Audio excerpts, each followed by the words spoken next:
Nicole, thank you so much for making the time to talk with me tonight about your experiences organizing in a rural setting in West Virginia, organizing in a conservative part of the country under conditions that we can only call extraordinary in every sense of that word. And it's going to be our pleasure tonight, I hope, pleasure to both of us, to start to examine in some depth what we know about organizing in rural settings. Is it different from other settings? What are some of its conditions? What have you discovered about the place you grew up and what's possible there? And some of the things that seem like they might be less possible. So I think it would be great if we could just jump right in to talk about the present moment that you're in. You are in a state in West Virginia, in a county which is seeing an incredible spike of COVID cases. This is September 2020, and you are teaching remotely, which is a recognition, I think, of some of the dangers, and yet it must feel like it is a precarious situation in many ways. So could you begin just by describing who you are, what you do, and what is happening to you and your coworkers every day in school? Yeah, well, first, it's always a joy to spend time with you, Ellen, and thank you for thinking of me. So I'm in a new county this year. I was the president of my former education association, the county I was in, which it's been a big difference. You get treated differently when you're the president than when you're not anybody, and especially when you're new to the county. So I'm in Fayette County, which is near Mercer County, where I was. It's in the southern part of the state. If you ever see pictures of the New River Gorge Bridge, that's in Fayette County. That's kind of like the big landmark. Tourism is the biggest moneymaker in Fayette County, which of course has taken a hit because of all of this. I teach at a school called Meadow Bridge Elementary, and there's about 200 students there. It's a pre-K through 6, and then 7 through 12 is in a building all of 50 yards away, and there's about 200 students there as well. It's very, very rural. I'm going to have to change my cell phone provider because I can't get internet on my phone, which kills me because I'm used to talking with my steering committee of my caucus every day, and I can't. Whenever I get off the mountain, then it's like ding, ding, ding, ding, ding, and all the messages come up. So currently in Fayette County, well, let me start by saying that the Education Association in Fayette County has been weakened because they have allowed principals in leadership roles. And so, you know, where that we don't have collective bargaining rights, where the people are committed, they're competing for members, AFT has been able to say, oh, we're the Teachers Association, because so many principals belong to that. And there's still a principal in the vice president position. I was nominated to be our secretary, so I'm our secretary and our building rep. But so because of this, and because of the lack of activity, because if you have principals in leadership roles, who are they going to fight? Their coworkers, their people, their counterparts, the people that are going to be breathing down their neck from the board office? No, they're not going to do that. So there is a new president, and her name is Danielle Harris, and she is amazing, and she's very motivated. She's one of the only female Black teachers in the entire county, and she is ready for change, and she's already made that clear. And so instead of just having a meeting where the people complained, she went into that meeting saying, yes, we need to listen to those concerns, but we're going to make an action plan for it.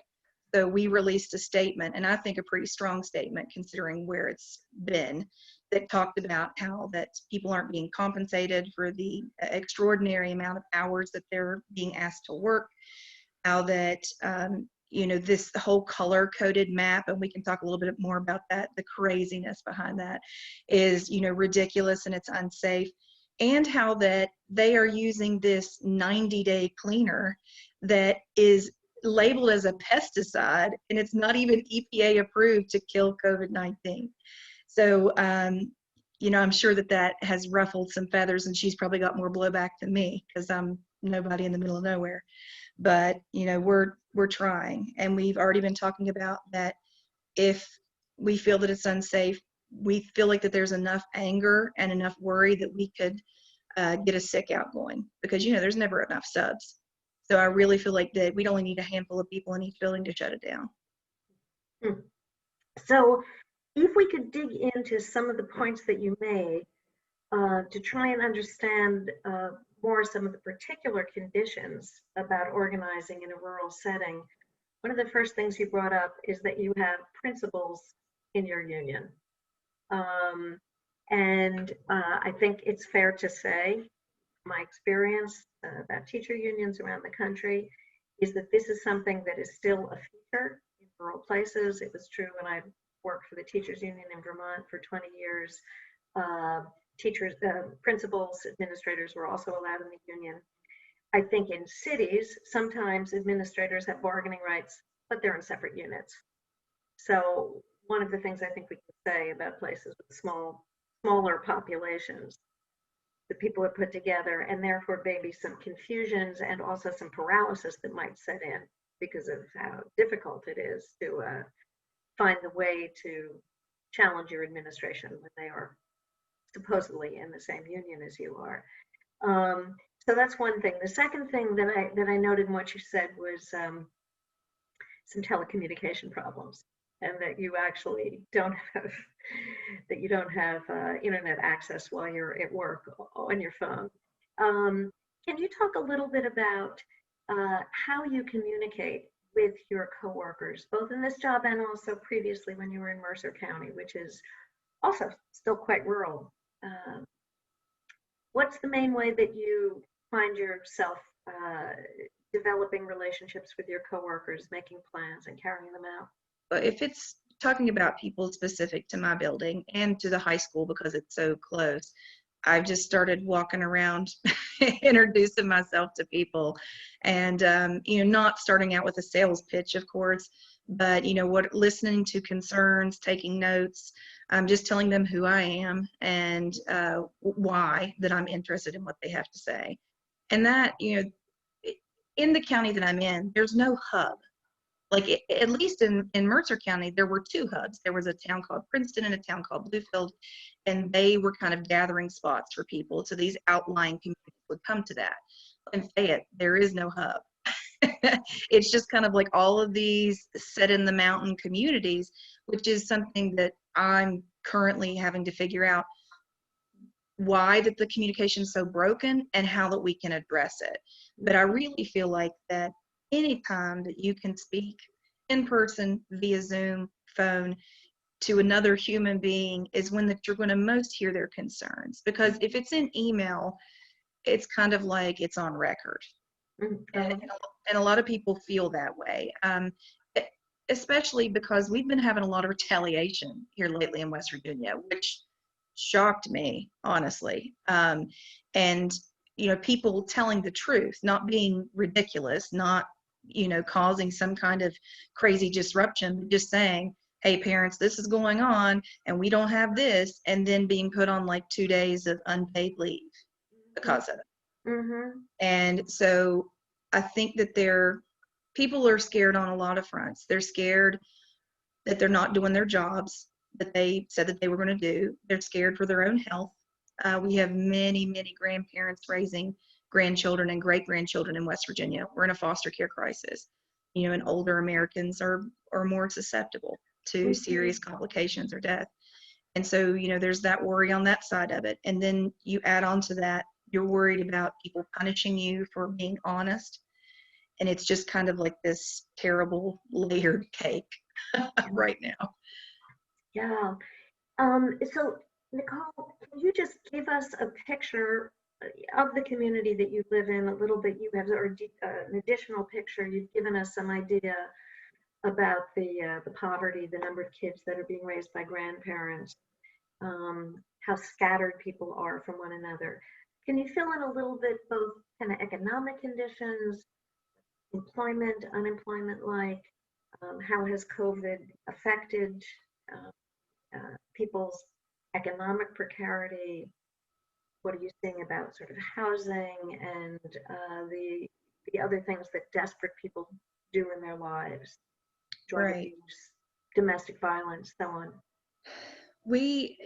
In general, there's only 1.8 million West Virginians, and we're very poor, very white, very old, and very chronically ill. That's kind of where we fall at, and we are continually losing population, especially younger folks, because there isn't really industry to get into. There isn't high-paying jobs. Most jobs are service related. Are you working in a grocery store or a fast food restaurant, or are you a server, whatever that is?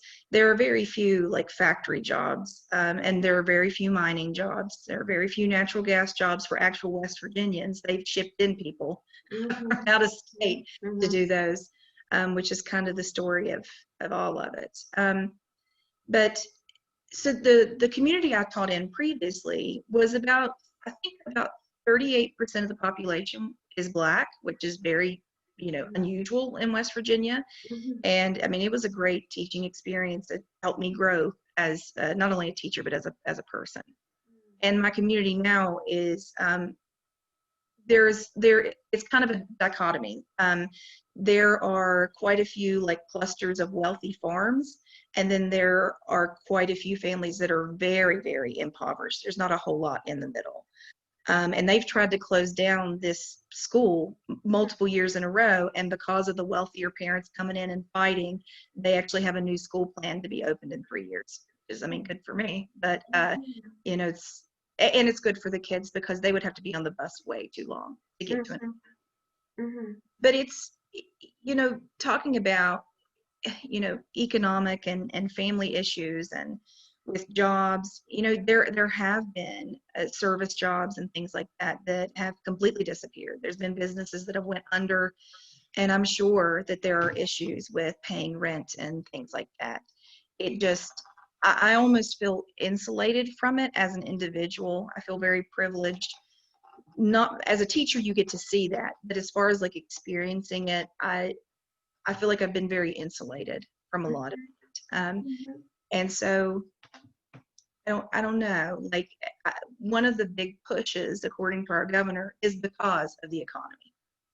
Now, I don't really believe that in some ways, because if there's money to give all of these tax breaks to the corporations and the coal companies, and of course the governor is one of the only billionaires and he owns coal companies, then there's money for everyday regular West Virginians, poor and working class, to have their wages paid in full so that we can get the COVID-19 numbers down, because they are just skyrocketing right now all over the state, and it's a little scary. So there are two directions I'd like to go from this point with some of the issues you just raised. One that's very intriguing to me. You were very active you were a leader in the 2018 Wildcat Strike, which for many people in the labor movement and people in the teaching profession, and really for the um, entire audience of the United States population.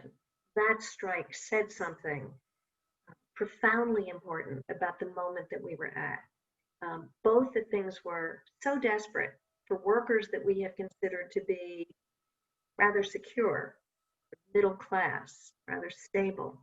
That things were so bad that that you had to resort to an illegal wildcat strike in order simply to be able to try and find a way to survive. At that moment, so 2.5 years ago, uh, if I remember correctly, you all were surprised that working people, poor and working people, parents, citizens of West Virginia, uh, not progressive minded, generally speaking, saw something in that strike that they identified with and that they supported, in spite of what we might think of conservative political ideology. Uh, was that true? And if so, could you talk about it a little bit? And then I'll ask you to bring it up to date. now that we're under conditions that are even more severe and more precarious for regular poor and working people. I Do you think think they identified with teachers and with the efforts teachers might be making to protect their communities? I was surprised in some ways. You know, everyone has a favorite teacher. And as educators, as school workers, you get to be in the building that is the heart of the community. And so much of that community revolves around your school and the people in that school and the people that get served by that school. And so there's some of that that was built in that I felt like, absolutely like they had to recognize that. And really, whenever that we were being honest and public about how difficult it was for someone that had as much student loan debt and education as we did and had the responsibilities that we do to be able to make ends meet, I think that opened some eyes. I think that there was kind of this I think it was very few people, honestly, had this idea that we're somehow in this golden parachute, and we're just slowly drifting down to earth on our in our own little bubble. And I think that being honest and having those demonstrations and having those escalating actions is what educated the public, because that's part of it. You have to educate the people around you to what the issue is and what you want to do about it and how you would like their support, and also how that they can be included in that fight. And in the future, need to know that you're going to be there for them too. Mm-hmm. And because that our unions have been run like an insurance company, and it's just all about membership drives, I have never been to a WVEA-led training that is anything other than this is how you get members. And I've had more meaningful training through labor notes, through UCOR, even through my own caucus than I did in the 10 years that I was, a member at that point in time. And, with that kind of talks about the Wildcat Strike. Well, that's why. That's why that it happened, is because that it was so weak, because they weren't strengthening the union in the way that they should, that people realized, oh, if we don't do it, nobody's going to do it. And so they rebelled against that. And, speaking of like, them not doing anything and rebelling against it, if you fast forward to probably since March, really, we as the caucus, as West Virginia United, have tried to have Zoom calls with experts and open them up to the public: infectious disease, HVAC, goodness gracious, COVID-19, like workers' rights, and there's been a whole bunch of them. And we've had like parents involved in the call, parents that have students with special needs that, we want to discuss how could we best serve them. And the union, even though that the union is all of us, but WVEA and their leadership haven't done any of that. The only calls that they had were with the superintendent and the assistant superintendent. They let people be a part of. And I mean, that speaks volumes, doesn't it? And they haven't stepped out or spoken publicly about what a travesty this is. And I mean, I have to believe that that's for political reasons. WVEA even did a survey, and the survey, I don't want to quote it exactly, but I really think it was somewhere between like 75 and 85% of respondents, and there was a healthy enough amount of respondents to validate it, said that they believed we should start the school year remote. And yet here we are, instead of following the Harvard map or even our state DHHR map, the other day, last Tuesday, Jim Justice added a new color just because he could. And that new color was gold. So if you were on gold, you could play sports, because that's what it's been about. It's been about babysitting, so that, he believes that the economy won't crash, because how dare the government take a role in, helping our people, and about sports, because he had, a protest at the Capitol about that. So, and I'm going to be completely honest. Like, I normally don't call leadership because there's no point. I know that they don't appreciate me. And I was so upset because we were coded orange. We weren't supposed to have school at all last week. And whenever that we were coded gold, within 45 minutes, the superintendent said, "Oh, you're going back to school on Thursday and Friday." So I was around hundreds of kids on Thursday and Friday. As a music teacher, I go into everybody's room. But I was so upset that I even went as far as to call state leadership, like personally, and was like, "I'm really upset. I'm willing to do anything. Are you guys working on anything?" And I was just, of course, just kind of brushed off. And really, I should have learned my lesson. Like, that was a waste of my time. Like, if you want something done, you organize the workers with you. You don't wait on somebody else to do it for you. The lesson we always love to hear about, Nicole, and maybe just for people who would be watching this interview and might not have a full background, could I ask you to talk a little bit about what a caucus is, the caucus movement inside teacher unions that has been developing over the last 10 years, and specifically maybe to offer some more context on a point you were making. What we have discovered, those of us who are working in this caucus section of the teachers union movement, have seen that it is sometimes the case that where the official union and its elected leadership, its elected bureaucracy, as in West Virginia, is so weak, is so unable to meet the challenges that it's facing. In some ways, it is easier for people like you and the other people who have risen up in the West Virginia caucus to find each other and to begin to chart a path to change and to reform the union than it would be in an urban union where there might be many more layers of bureaucracy, more resources, really in some ways a more competent business union, but therefore a little harder to begin to take responsibility for yourself. You have done. So just note that as one of the other possibly different features between urban and rural organizing. So yeah, if you could talk a little bit about why you formed a caucus and what it's doing. And I think that your comment about, being in a rural state, that's absolutely true, because our leadership it is not as strong on the business front, and they're practically begging for members more often than not because that's always their focus. It has been, I think it's been really eye-opening that there are kind of two camps of thought. There is this traditional idea, which was leadership knows best, and I'm going to do what they tell me. And that information goes to Charleston, which is our capital, where the headquarters is, back to your county, and that's it. Like, you disseminate the information, have a great day.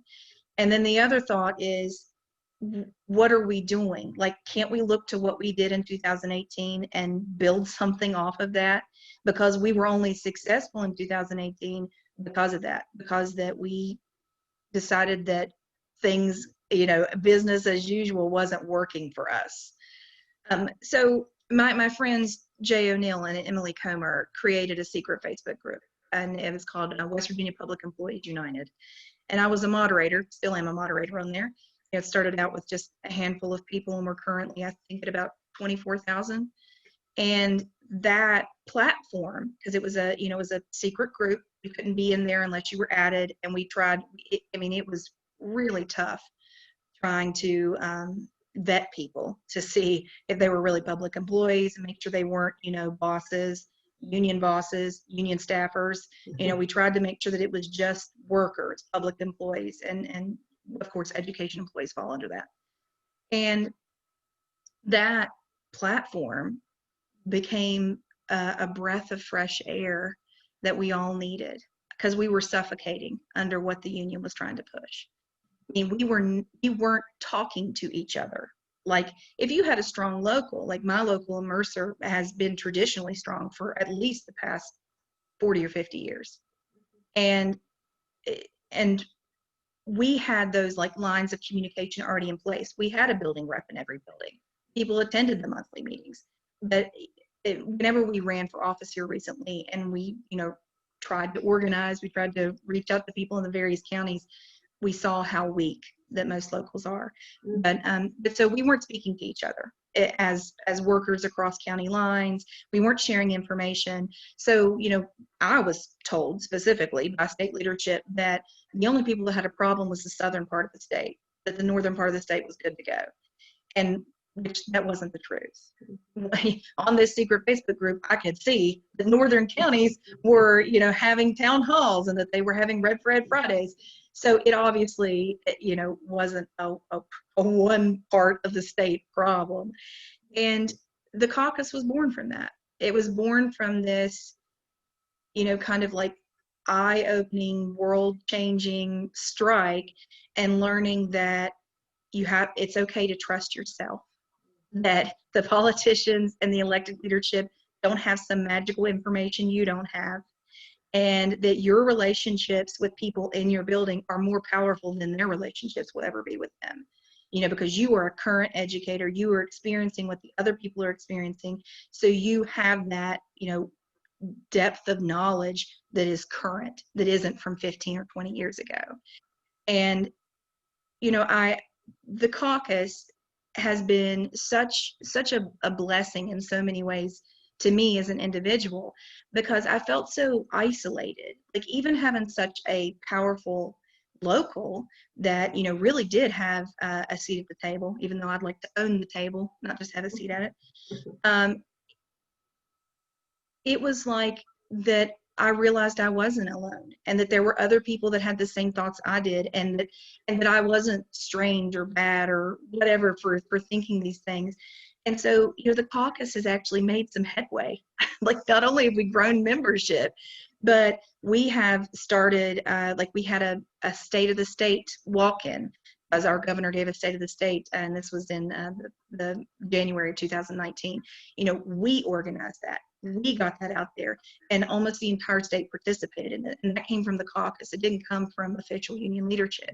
And we have done all of these calls, and even whenever we ran for office, we made sure to listen to people, to listen to their concerns, and to say, even if we don't win leadership, we want to be able to help your local. How can we do that?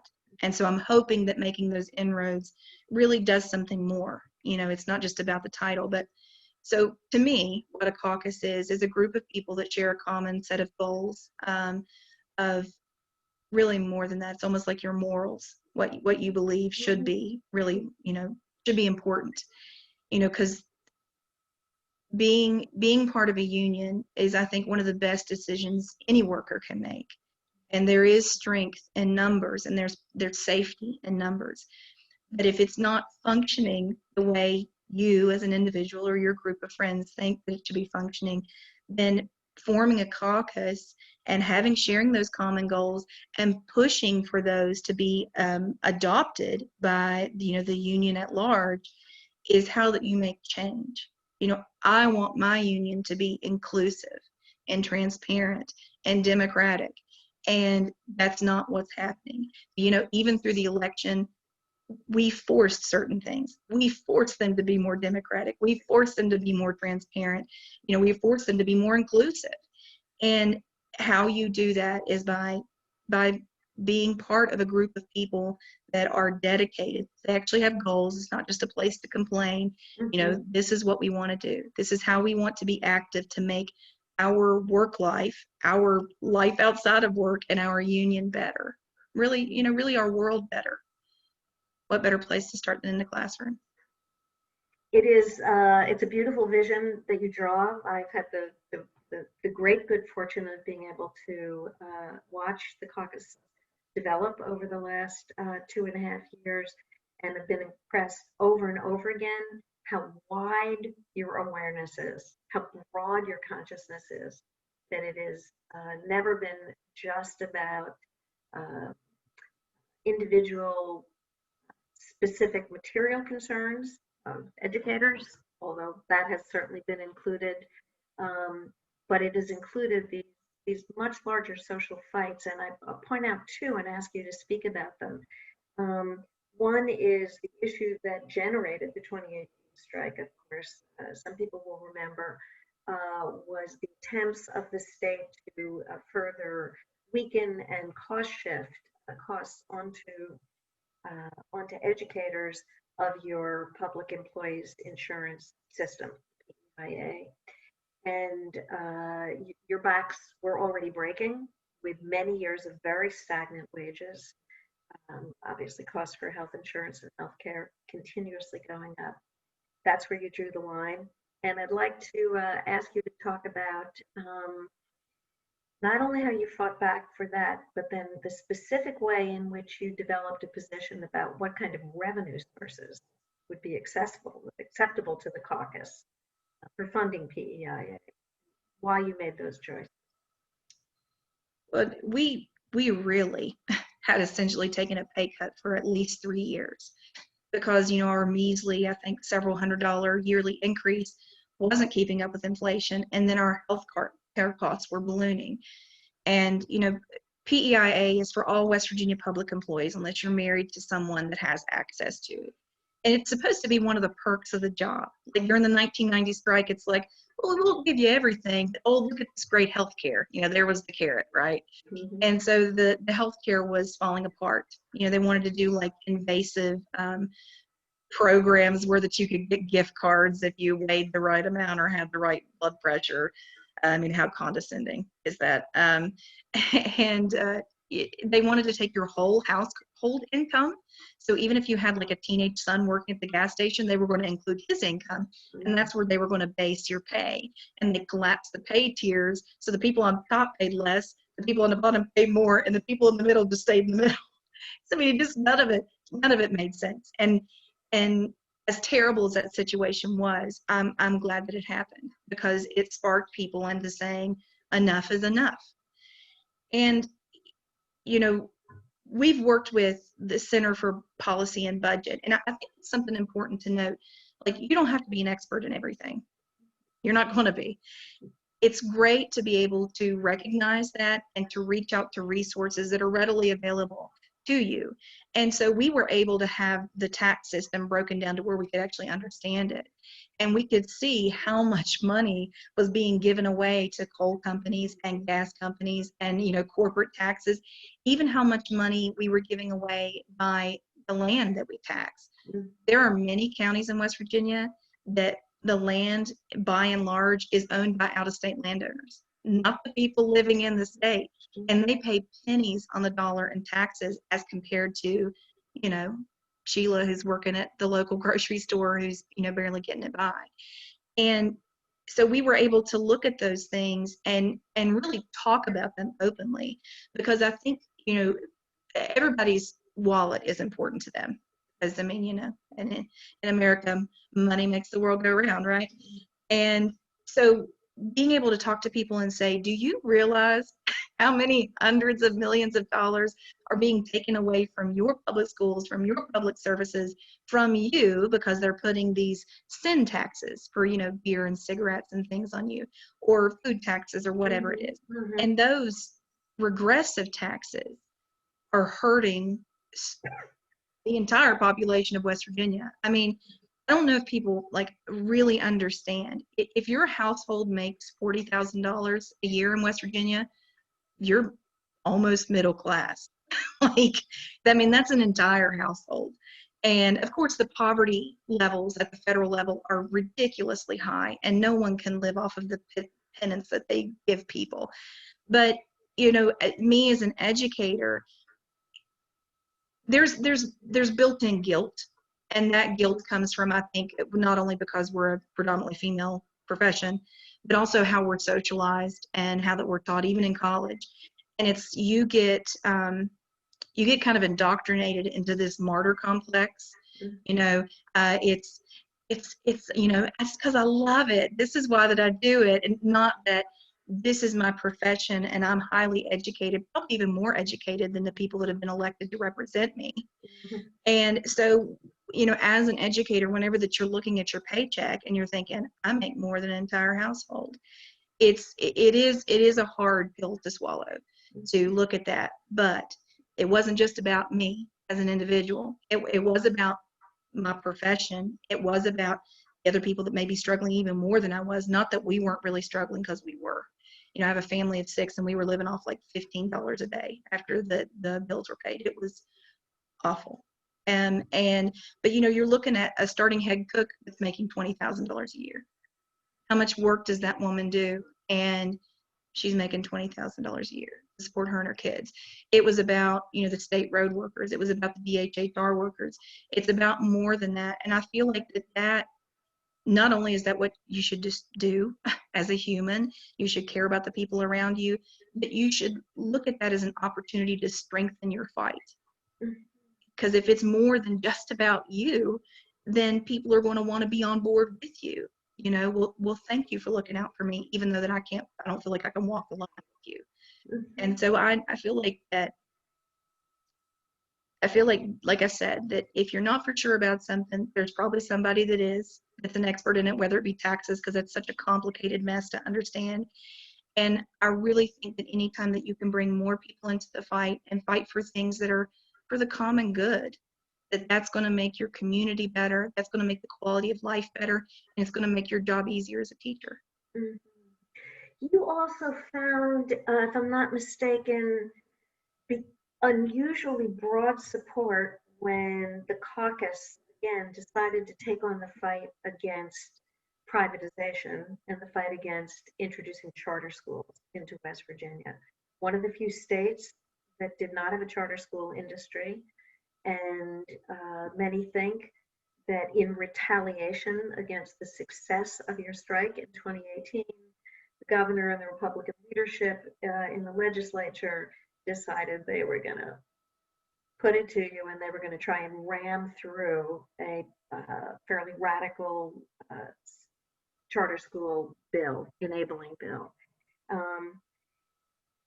which you also understood and framed as a question of common good. Could you talk a little bit about that and what led to your second successful strike? I think it was maybe in November of 2018, we started kind of getting these shots across the bow from Republican leadership. You know, they were putting in like people that have never taught, but they're a private school, you know, enthusiast as the new Senate Education Chair. And you could kind of see it coming down the line already. And we were kind of getting whispers from stuff, you know, behind closed doors. And we quickly realized that, number one, our union wasn't going to educate people about why that these things were so destructive. And number two, they probably weren't going to fight it. They were probably going to do what they'd always done and said, well, we're going to have a rally at the Capitol. You're going to make some phone calls and emails, and that's going to be plenty. And, you know, thankfully, we were able to, again, reach out to someone that had more experience than us. Rebecca Gorelli from Arizona, who's a fabulous human being and a leader there. She really broke down how voucher programs work, and it was like just so eye-opening. I mean, I can't even remember how many, you know, hundreds of thousands of views that video had, which is crazy, you know, for 20,000 teachers in the entire state. And I think that the community at large realized, you know, they've already lost their little schools because the big push for a long time was consolidation, which is so ridiculous. I mean, how much better could we prepare our schools to be safer during COVID-19 if there were all these small little schools that only had 10 or 12 kids in a classroom? And so they've closed all these, they've crammed all these kids in the school. I mean, I worked at one that was a K-2 school, and there were 600 kids in the building and 75 adults. And, you know, I mean, that's just ridiculous. But so people started talking about, and I think even like memes were really helpful to people because they're like a quick, instant visual that give you some kind of something. Either you're shocked, or you think it's funny, or it's kind of like sad and funny at the same time. And people were seeing that if you start charter and voucher programs, if you're robbing your public schools to give it to them, and of course, once you weaken that school, there's no coming back. They continually pour out. And I remember, I think I spoke with the local news, and I remember saying to her, she said, well, why is it such a bad deal for people to want school choice? And I was like, well, first off, I was like, that whole school choice thing is a ruse. I was like, it's perpetuated by people that will have more money in 5 seconds than we'll have in 5 lifetimes. I was like, I said, I want you to think about this. I was like, 5 kids leave my school, $50,000 goes with them. The air conditioner breaks. It still costs the same amount to replace that, the school central air system. It costs the same amount to, it's not going to lessen a teacher with just 10 kids going, but now $50,000 is pulled out and it's going here. And, and even if the kids get kicked back because they don't have to meet the same obligations, and one thing, we're very rural. One thing that really hit people hard was that charter schools don't have to provide transportation. And I, and whenever we were talking to service personnel, we're like, you're not going to be part of the system anymore to where seniority means anything. They're going to contract it out so they don't have to pay you the state minimum pay scale.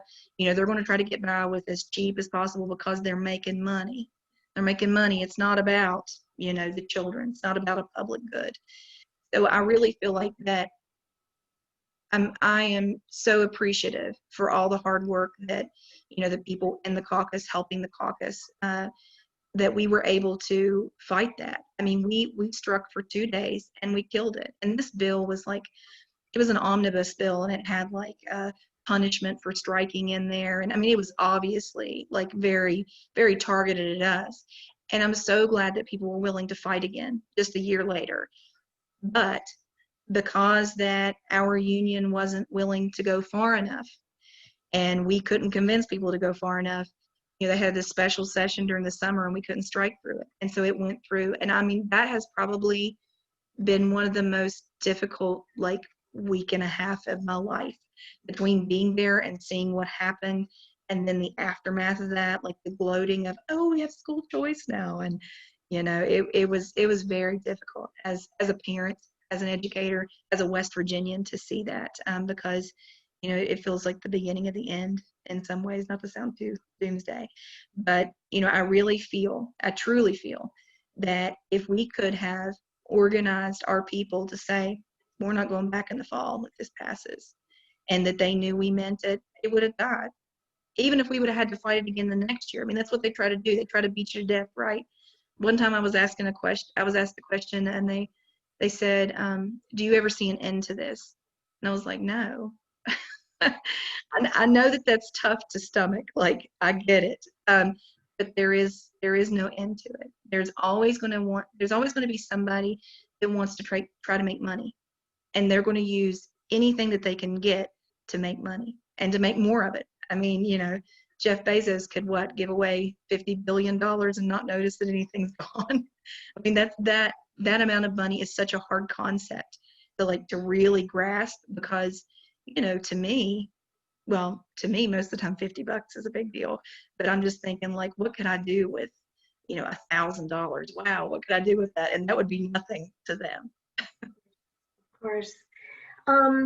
So there's something so important in this lesson about the charter school fight. And by the way, just to be clear for people who have not followed the story in West Virginia as closely, it's true they did sneak a bill through in the summertime, but it was a really modest, small bill to just allow, a small number of charters in. It was an enormous victory when you killed the original bill. Yeah. So one of the ways I think we often talk about the question of organizing in all settings is there's no such thing as a permanent win. They have way more power than us at this moment, as we know, these last 40 or 50 years of kind of neoliberal assault have really weakened working class, have weakened our unions. And yet in this small rural state, tremendously fragile for all the reasons that you've mentioned, you've succeeded in doing the one thing which we need to do, which is shift the balance of power. Kind of my notion really about what organizing is for, and you have shifted it both within the union, and again, not just the NEA affiliate, the WBA, but your caucus is the only caucus in the country that is a combined NEA and AFT caucus. And SSPA. And SSPA, the school support staff, that's right. It's a really astounding accomplishment. So you've shifted the balance of power with your own union elected officers.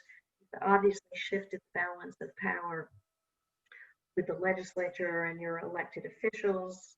They now understand that they are contending with a force. They're powerful enough that they actually have to retaliate against you and try and smash you. And I believe you've really changed something important about the balance of power with your communities, with the citizens of West Virginia. And this is what I'd like to turn to for the last section of our discussion here, which is um, it has seemed to me that sometimes people are quite distracted, especially on the left. It's easy to become distracted by the idea that ideology separates us from other people and other working people. And I heard over and over and over again when I talked to people during your strike and in the subsequent years since your strike, people say, well, this person, she's really a Trump supporter, but that one's like a really serious, like evangelical Christian. This one is totally, opposed to reproductive rights. This one's a big gun, a gun rights person. And, we talk about kind of what we need to make our schools work or keep ourselves safe during COVID, and those issues kind of go away.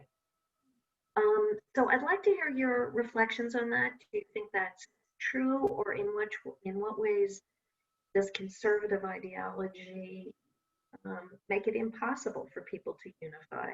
What are your reflections on that question? No, it's not impossible. In 2016, Bernie won every county and Trump won every county.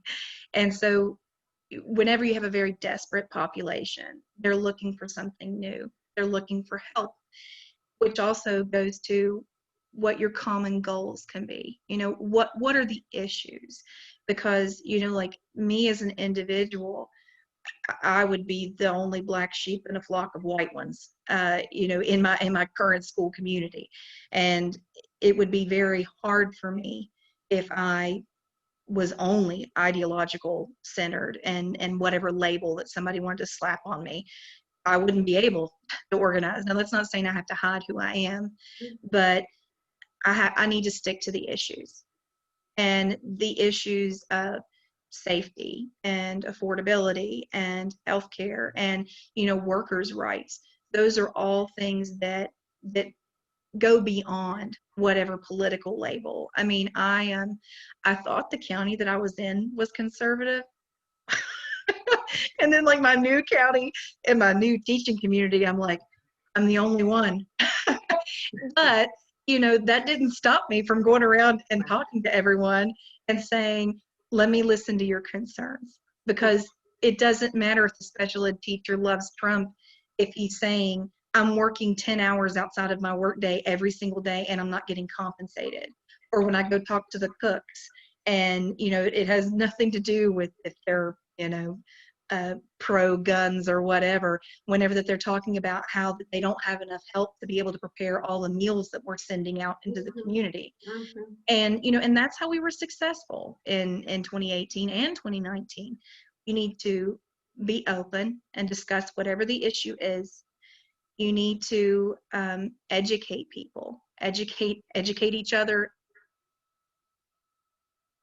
educate the community at large.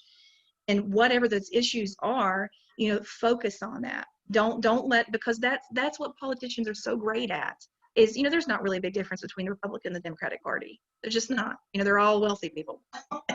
And so I think that if you can really get people to understand that, like, yeah, okay, I know you voted for him. I know you feel this way.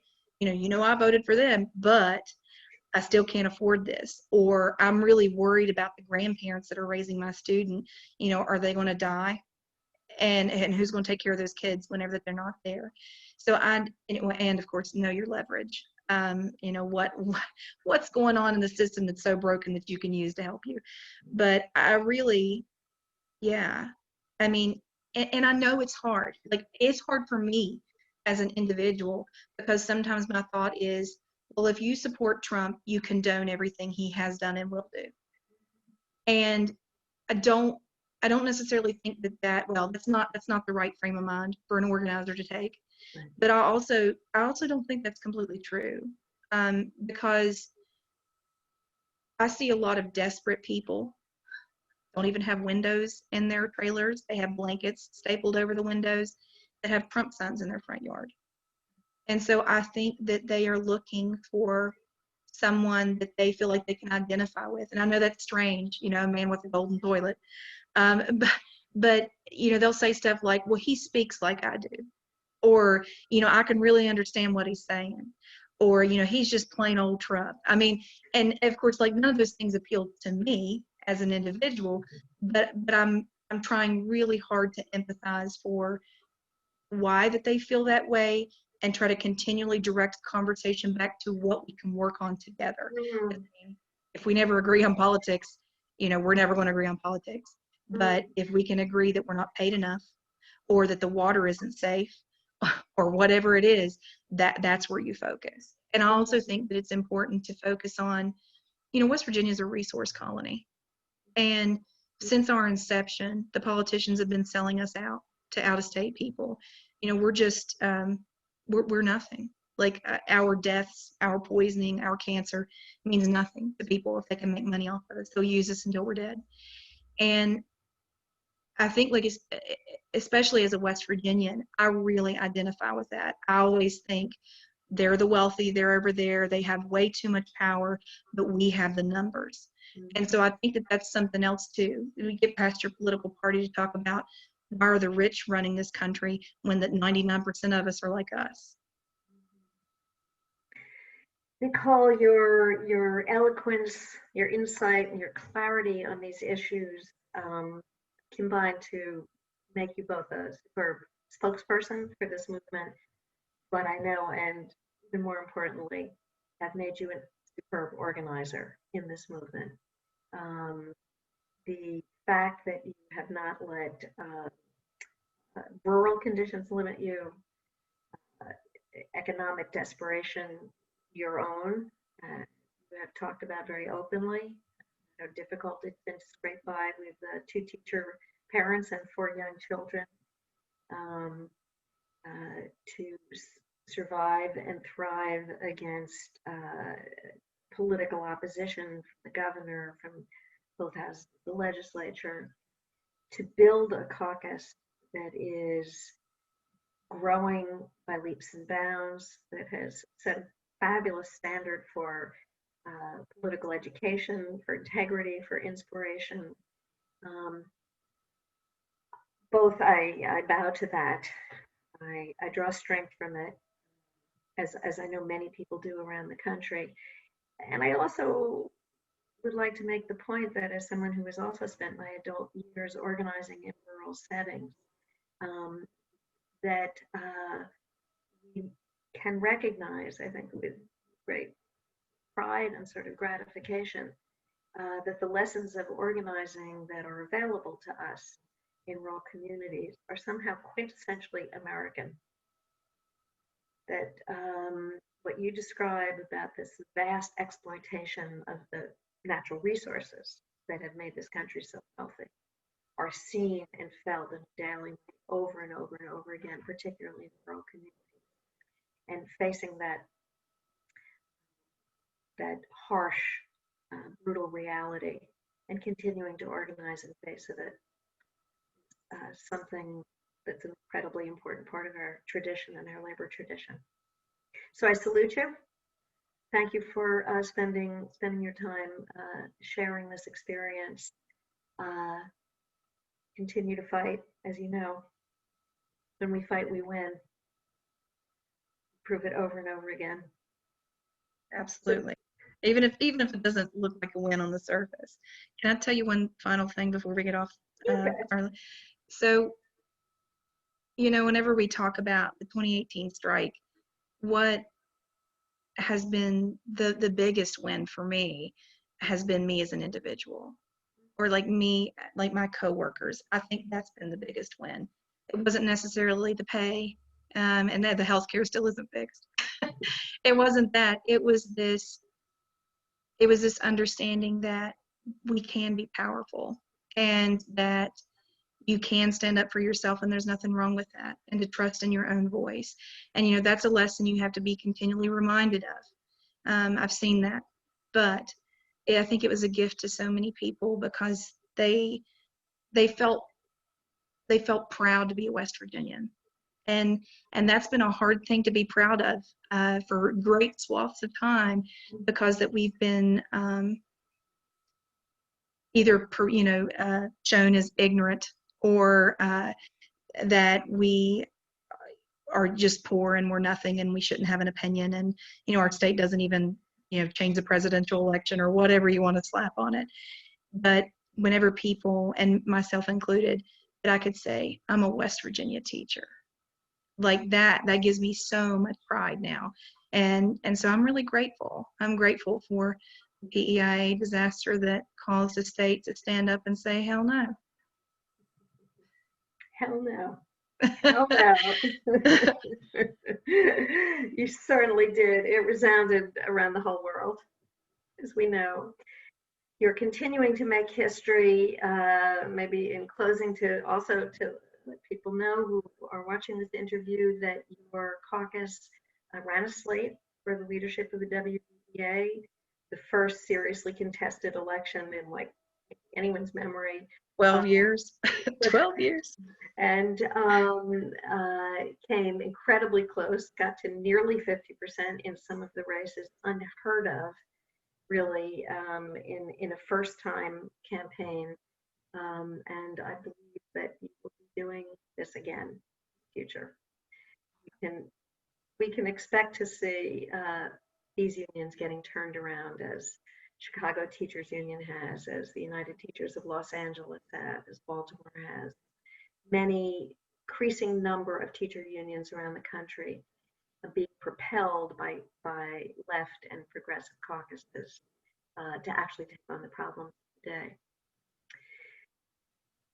So again, thank you so much, Nicole. Nicole, keep struggling. And we will see one another in the barricades. I love you, Ellen. Solidarity. Bye-bye. Bye.